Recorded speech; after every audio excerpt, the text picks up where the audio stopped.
Hello everyone, आइए देखते हैं प्रश्नावली 1A का क्वेश्चन नंबर 16।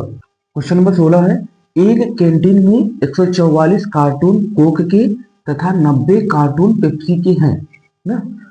यदि प्रत्येक समय पेय की गड्डी समान ऊंचाई की है और समान कार्टून रखे हैं, तब प्रत्येक गड्डी में कार्टून की अधिकतम संख्या क्या होगी। देखना क्या है, एक कैंटीन है, 144 कार्टून कोक के तथा 90 कार्टून पेप्सी के।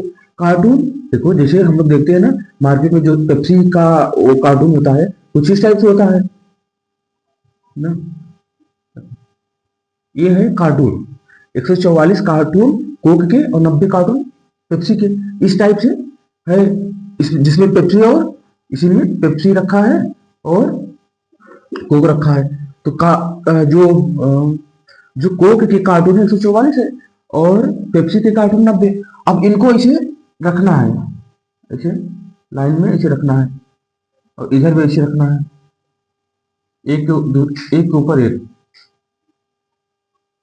फिर ये कह रहा है, यदि प्रत्येक समय पेय की गड्डी समान ऊंचाई की है, यानी जितना ए ऊंचाई है उतना अगला भी ऊंचाई समान ऊंचाई का है और समान कार्टून रखे हो, कार्टून की संख्या समान हो, तब प्रत्येक गड्डी में कार्टून की अधिकतम संख्या देखना पूछ रहा है। अधिकतम संख्या क्या होगी कार्टून की, मतलब इस कार्टून की अधिकतम संख्या कितना। जब भी अधिकतम की बात होती है तो हम लोग HCF निकालते हैं, HCF। अधिकतम की जब भी बात होगी HCF निकालेंगे। तो ये जो 144 और 90 दिया है इसी का HCF निकालेंगे। इसका हल देखते हैं। कोक की कार्टून है,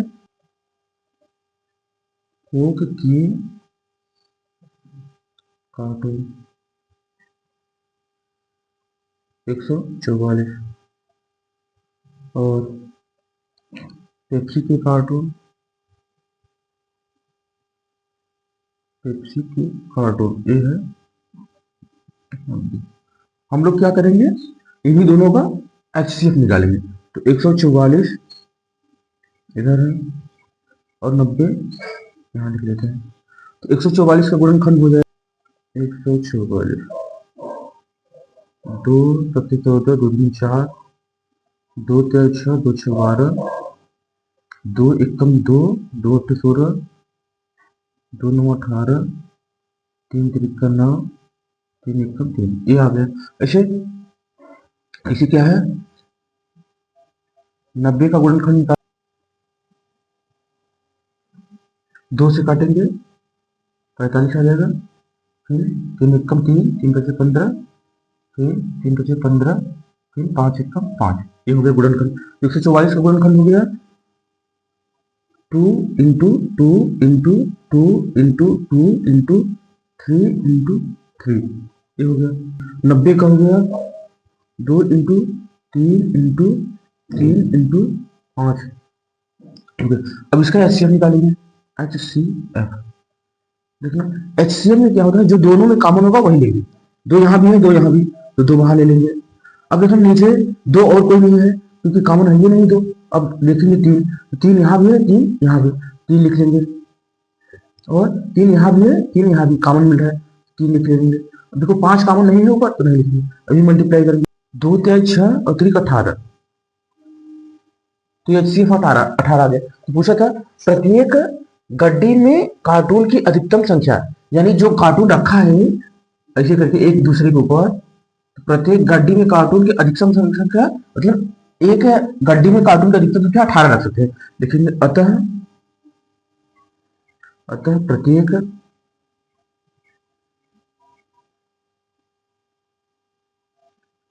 गड्डी में कार्टून की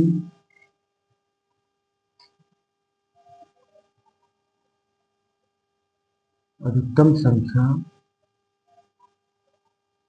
18 होगा, ये होगा आंसर। एक कैंटीन में 144 कार्टून कोक के 90 कार्टून पेप्सी के हैं। यदि प्रत्येक समय पेय की गड्डी समान ऊंचाई की है और समान कार्टून रखे हैं, यानी एक के कार्टून के ऊपर दूसरा कार्टून रखना है और ऊंचाई भी समान है ना। यदि प्रत्येक समय पेय की गड्डी समान ऊंचाई की, ऊंचाई भी इसकी समान होना चाहिए जो कार्टून है और समान कार्टून रखे हो, यानी जितना यहाँ पे ऊंचाई हो उतना अगले में ऐसे समान कार्टून रखे हो। तब प्रत्येक गड्डी में कार्टून की अधिकतम संख्या पूछ रहा है तो एचसीएफ निकालेंगे। देखना कोक के कार्टून 144, पेप्सी के 90 दिया है, 144 का गुणनखंड करेंगे इतना आ जाएगा, 90 का गुणनखंड इतना। अब इन दोनों का एचसीएफ लेंगे, एचसीएफ में क्या है, 2 मिला है कॉमन, 2 ले लेंगे। उसके बाद क्या मिला है, 3 यहाँ है, 3 यहाँ कॉमन मिला है, लिख लिया, 3 यहाँ कॉमन लिख लिया, मल्टीप्लाई करेंगे 18, यानी प्रत्येक गड्डी में, यानी ये जो गड्डी है ना, एक गड्डी हो गया, प्रत्येक गड्डी में अधिकतम कार्टून कितने हैं, 18, यानी इस गड्डी में 18, ऐसे दूसरे गड्डी में 18, ऐसे प्रत्येक गड्डी में अधिकतम 18। क्वेश्चन नंबर 17 देखना, एक फल विक्रेता के पास 990 सेब तथा 945 संतरे हैं। वह इनको एक टोकरी में रखना चाहता है। प्रत्येक टोकरी में 2 फलों में एक फल सम संख्या यानी समान संख्या में लेना है। कितनी टोकरियों में कितने फल रखे जा सकते हैं, यानी टोकरियों की संख्या पूछा है, कम से कम कितनी टोकरियों में कितने फल रखे जा सकते हैं। देखना 990 सेब 945 संतरे हैं ना, और टोकरी में रखना है, टोकरी में रखना है तो प्रत्येक टोकरी में अगर इसमें रखना है तो इसमें सेब ही रखोगे ना, और जितना रखना है समान संख्या में जितना इसमें रखोगे उतना ही इसमें रखना है, और दूसरे में अगर संतरा रख रहे हो तो संतरा ही रखना है पूरा ना। कह रहा है ना, देखो प्रत्येक टोकरी में 2 फलों में एक, देखो 2 फलों में एक ही फल रखना है, या फिर सेब इसमें रखो तो सेब भी रखो, और संतरा रखना है संतरा रखो, जितना इसमें रखना उतना इसमें भी समान संख्या में होना चाहिए ना। तो कम से कम कितनी टोकरियों में कितने फल रखे जा सकते हैं। देखो जब भी समान संख्या की बात होती है, समान संख्या में रखना हो तो वहां पे हम लोग क्या करते हैं, एचसीएफ लेते हैं। जब भी पता चले कि सम संख्या में लेना हो, सम संख्या यानी समान संख्या में, तो वहां एचसीएफ निकालते हैं। तो आओ इसकी क्वेश्चन को देखो, सेब कुल कितना है 990, संतरे कितने हैं, संतरे 945। अब इनका हम लोग निकालेंगे एचसीएफ। 990 को लिख लिया, 990 का फैक्टर करेंगे तो यहाँ पे 990 2 से कटेगा, 2 चौके 8 और इधर 2 9 18, 2 पंचे 10, अच्छा 3 से, फिर 3 से काटना, 3 एक कम 3, फिर 18, 3 बचे 15, 3 से 3 बचे 15, फिर 3 बचे 15, फिर किससे कटेगा 5 से, 5 एकम 5, 5 एकम 5, फिर 11 से 945, इसका भी ले लेना गुणनखंड, 3 त्रिका 9 और 3 एकम 3, 3 बचे 15, फिर ये कटेगा एकम 3, 2 अंक लेंगे 0 बढ़ाएंगे और 3 बचे 15, फिर 3 से कटेगा, 3 त्रिका 9 और 3 बचे 15, फिर 5 से 5 7 35, फिर 7 से कट जाएगा, ये गुणनखंड आ गया।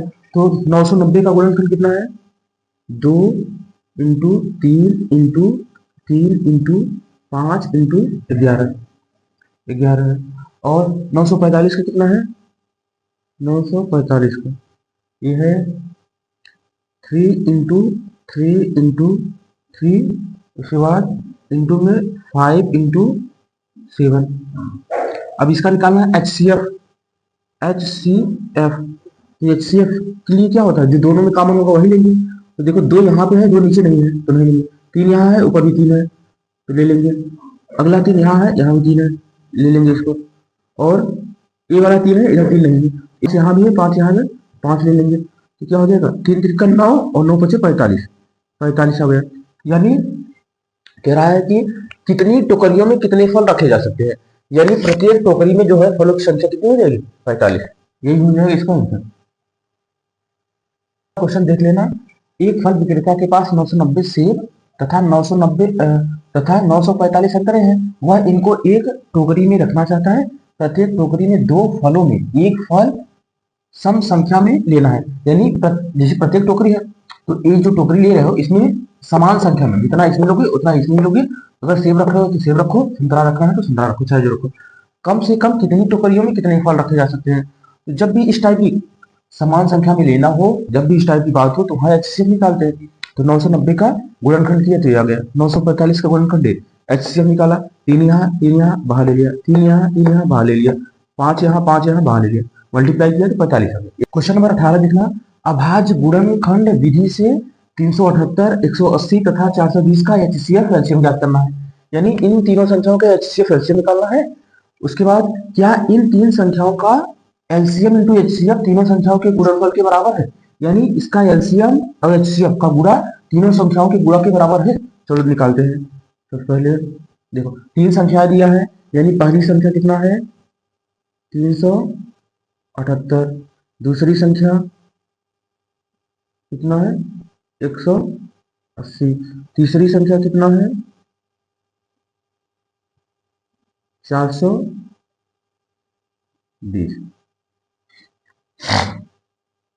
अब इन्हीं तीनों संख्याओं का हमको क्या करना है, इसका गुणनखंड करना है 378 का। पहले 378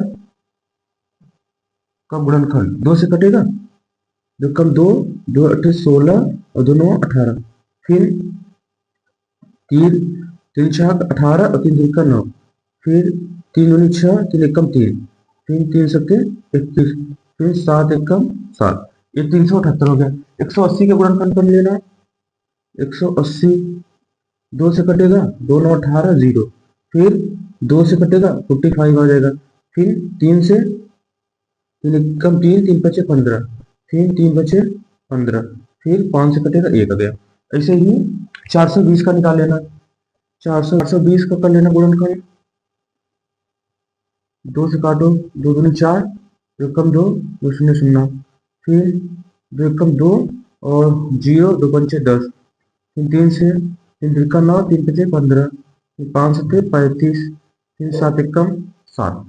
गुणनखंड करेंगे लिखना 378, इसका गुणनखंड कितना आया है 2 इंटू 3 इंटू 3 इंटू 3 इंटू 7। अब क्या है 180, इसका गुणनखंड है 2 इंटू 2 इंटू 3 इंटू 3 इंटू 5। 420 का गुणनखंड 2 इंटू 2 इंटू 3 इंटू 5 इंटू 7 हो गया। अब इसका निकालना है क्या एचसीएफ एलसीएम दोनों निकालना है। एचसीएफ हम लोग क्या करते हैं एचसीएफ में, ये सीएफ में क्या करते हैं जो ऊपर नीचे कॉमन होगा वही लेंगे। देखना 2 तीनों में कॉमन है ले लिए, उसके बाद 2 इसमें नहीं है बाकी इसमें है तो नहीं लेंगे। अब देखो 3 यहाँ भी है 3 यहाँ भी है 3 यहाँ, तो 3 यहाँ भी है 3 यहाँ भी 3 ले लिए। अब देखना 3 इसमें नहीं है बट इन दोनों में है, तो अब देखो 5 यहाँ है 5 यहाँ है इसमें नहीं है, 7 यहाँ है इसमें नहीं है, तो इसका हो गया 2 3 6, 3 दूनी 6, यही हो गया एचसीएफ। अब क्या निकालना है एलसीएम भी निकालना है, तो एलसीएम सबसे छोटी संख्या देखो 2 है, अधिक बार क्या है यहाँ 2 बार है यहाँ 2 बार है यहाँ 1 बार, तो चाहे इसको ले लो चाहे इसको ले लो, तो 2 इंटू 2। इससे बड़ी संख्या 3, यहाँ 1 बार यहाँ 2 बार यहाँ 3 बार, तो 3 बार लिख लो 3 3 3। उसके बाद इससे बड़ी संख्या 5, 1 बार है इसको लिख लो चाहे इसको लिख लो। इससे बड़ी संख्या 7, 1 बार है यहाँ भी 1 बार लिख लेना। अब इसका मल्टीप्लाई करेंगे 3000, हाँ, तो 2 into 2 into 3 into 3 into 3 into 5 into 7 2000, तो ये आएगा 3780 आ जाएगा इसका एलसीएम। ये हो गया आंसर, एचसीएफ हो गया एलसीएम हो गया। अब हम लोग चेक करेंगे कि तीन संख्याओं का गुणनफल एलसीएम एचसीएफ के बराबर है कि नहीं। चलो इसको चेक करेंगे, तो क्या लिखा है एलसीएम इंटू एचसीएफ, और क्या है तीनों संख्याओं का गुणनफल, यानी पहली संख्या इंटू दूसरी संख्या इंटू तीसरी संख्या, तीनों संख्याओं का गुणनफल। अब यही इसको चेक करना है बराबर होता है कि नहीं।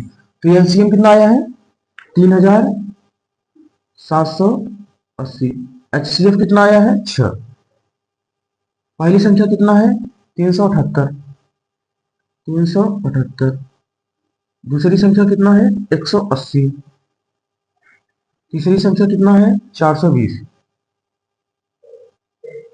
देखना 3780 इंटू 6 करेंगे कितना है, तो इनका मल्टीप्लाई करेंगे तो आ जाएगा 22,680।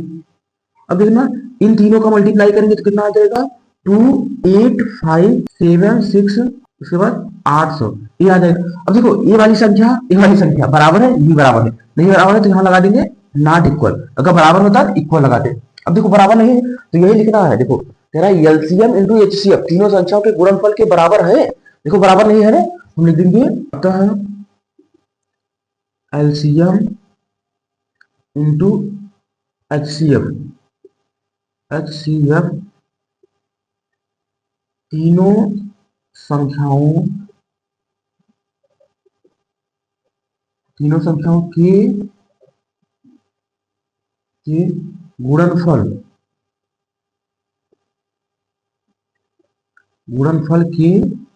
गुणनफल के बराबर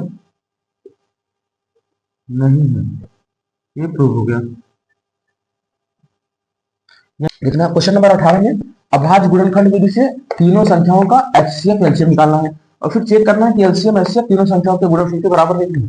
तो हमने पहली संख्या लिखी है, दूसरी संख्या, तीसरी संख्या, फैक्टर कर लिया तीनों का, उसके बाद फैक्टर किया तो एचसीएफ कितना आ गया 6 आ गया, एलसीएम कितना आ गया 3780।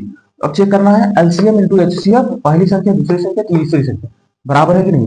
तो एलसीएम रखा, एचसीएफ रखा, पहली संख्या, दूसरी संख्या, तीसरी संख्या, इसका मल्टीप्लाई किया तो इतना है, इसका मल्टीप्लाई इतना है, देखो दोनों संख्या बराबर नहीं है तो नॉट इक्वल लगा दिए। अब लिख दिए एलसीएम इंटू एचसीएफ तीनों संख्याओं के गुणनफल के बराबर नहीं है। क्वेश्चन नंबर 19 है अभाज्य गुणनखंड विधि से 256 और 36 का एचसीएफ एलसीएम ज्ञात कीजिए, साथ ही सत्यापित कीजिए कि एचसीएफ इंटू एलसीएम दो संख्याओं का गुणनफल। पहले के जैसे क्वेश्चन है, इसको हल करते हैं। देखना पहली संख्या क्या दिया है 256, दूसरी संख्या क्या है 36 है। तो अब इनका करना है एचसीएफ और एलसीएम निकालना है, तो यहाँ लिख लेते हैं 256 और यहाँ पे 36। अब यहाँ मल्टीप्लाई करेंगे 256 का गुणनखंड निकालेंगे, यहाँ देखेंगे क्या दिया है, लसा दिया है 180, 2 से कटेगा 2 कम 2, 2 दूनी 4, 2 8 16, फिर 2 12 2 से 8, 2 3 6, 2 दूनी 4, 80 हो जाएगा। 2 कम 2, कितना निकाल 2 से 12, एलसीएम 2 8 16, तो 2 6 8 इक्वल 180 2 दूनी हो जाएगा। 4, अब देखो जो 6 है उसको डिवाइड में भेजेंगे तो x इक्वल हो जाएगा 36 का निकालेंगे, 5 6। अब 6 से काटेंगे 6 कम 2 से काटेंगे 1 कम 2, 2 से 16, x की वैल्यू फिर 2 9 18, 30 आ गई, फिर 3 3 का 30। 9, अब देखना 3 3 1 का निकालना है 3। अब इसको लिखेंगे 256 का गुणनफल कितना है, मल्टीप्लाई करेंगे 2 कितनी बार है 2 2 4 2 6 7 8 बार है, 2 कितनी बार है 8 बार, 3x और लसा 180 2 दे रखा है, इंटू 2 इंटू 2 इंटू देखो पहली संख्या आया है 2x और दूसरी संख्या 3x, तो 2x को ले लिए, 2 2 4 2 6 और 2 8 बार है, 36 कितना बार है 36 का गुणनफल 2 इंटू 2 इंटू 3 इंटू 3। अब इसका निकालना है एचसीएफ एलसीएम दोनों निकालना है, एचसीएफ निकालते हैं एचसीएफ में क्या है जो दोनों में कॉमन है वही लेंगे, 2 यहाँ कॉमन मिल रहा है, यहाँ भी कॉमन मिल रहा है, ले लिए 2 इंटू 2। देखना 3 यहाँ है बट यहाँ नहीं है, ये हो गया 2 दूनी 4, एक कैंसिल हो गया एचसीएफ का। यहाँ से एलसीएम निकालते हैं एलसीएम, अब निकालना है एचसीएफ एलसीएम क्या हो जाएगा, एलसीएम कोई भी संख्या देखते हैं सबसे छोटी, एलसीएम में क्या होता है सबसे छोटी संख्या देखते हैं सबसे अधिक बार यहाँ है 2, उसके बाद 2 into 2 into 2 into 2 into 2 into 2 into 2 into 2, 2 2 4 2 6 2 8, उसके बाद 3 2 बार आया है 3 इंटू 3। इसका मल्टीप्लाई करेंगे कितना, देखना इसका मल्टीप्लाई करेंगे तो आ जाएगा 2304, ये एचसीएफ हो गया। अब हम सत्यापित करेंगे कि एचसीएफ इंटू एलसीएम दो संख्याओं का गुणन है कि नहीं, सत्यापित करेंगे, सत्यापित देखना HCF into LCM, HCF into LCM equal क्या है दो संख्याओं का गुणन, दो संख्याओं का गुणन।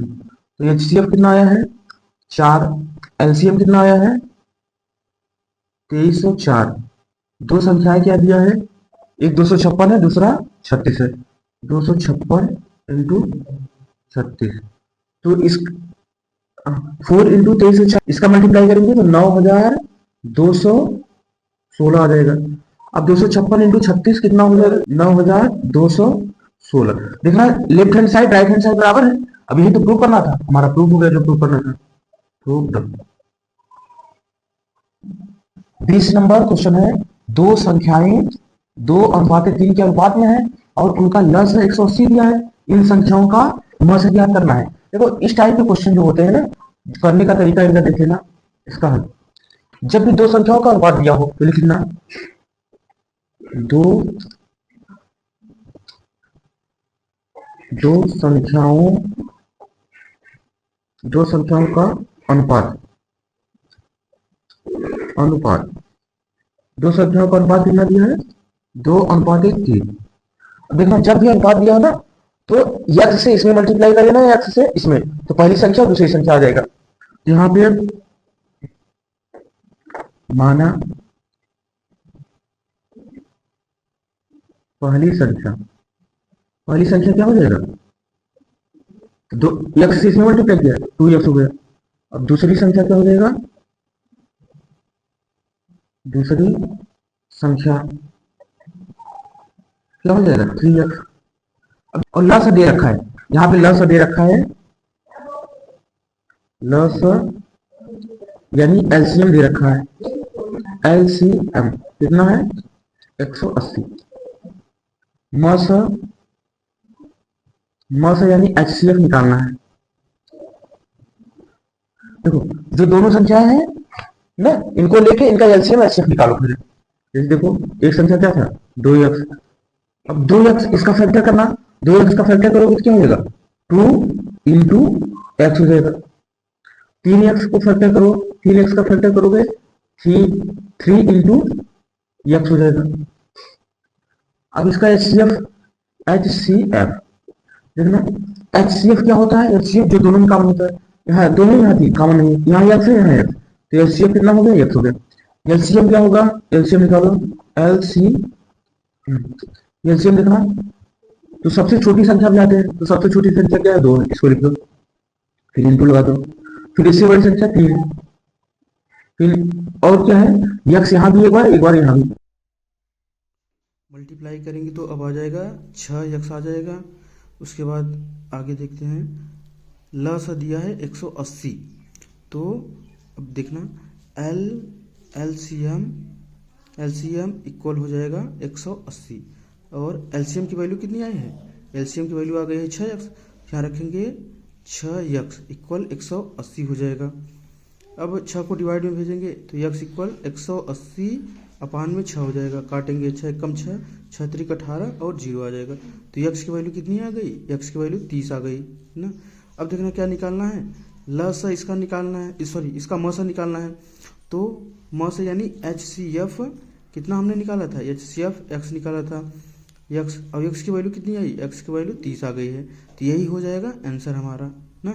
एक बार और देख लेना इस क्वेश्चन को, दो संख्या का अनुपात 2:3 दिया है, लस 180, मस निकालना है, तो दोनों संख्याओं का अनुपात 2:3, तो हमने पहली संख्या में x का गुणा करना है, दूसरी संख्या में x का, तो पहली संख्या क्या आ जाएगी? 2x और दूसरी संख्या 3x। लस 180 दे रखा है, मस इसका निकालना है, तो हमने जो पहली संख्या लिया है और दूसरी संख्या इन्हीं का फैक्टर करेंगे, तो 2x का गुणनखंड क्या हो जाएगा? 2 इंटू x हो जाएगा, ये जो बीच में है इंटू है, 3x का हो जाएगा 3 इंटू x हो जाएगा। HCF निकालेंगे, जो दोनों में कॉमन है x आ गया, LCM 2 होगा 3 होगा, उसके बाद x दोनों में से कोई एक लेंगे तो मल्टीप्लाई करेंगे 6x आ गया। तो अभी LCM बराबर 180 दिया है, यही जो LCM निकाले हैं वही LCM के स्थान पर रखेंगे 6x, तो 6x रख दिए। x की वैल्यू कितना आ गई? x वैल्यू काट पीट के 30 आ गई। अब देखो HCF निकालना है, तो HCF इक्वल हमने x निकाला है और x की वैल्यू कितनी आई है? 30 आ गई है, यही हो जाएगा 30 answer. Thank you for watching. अब मिलते हैं प्रश्नावली 1B में, 1A हमारा यहीं कंप्लीट हो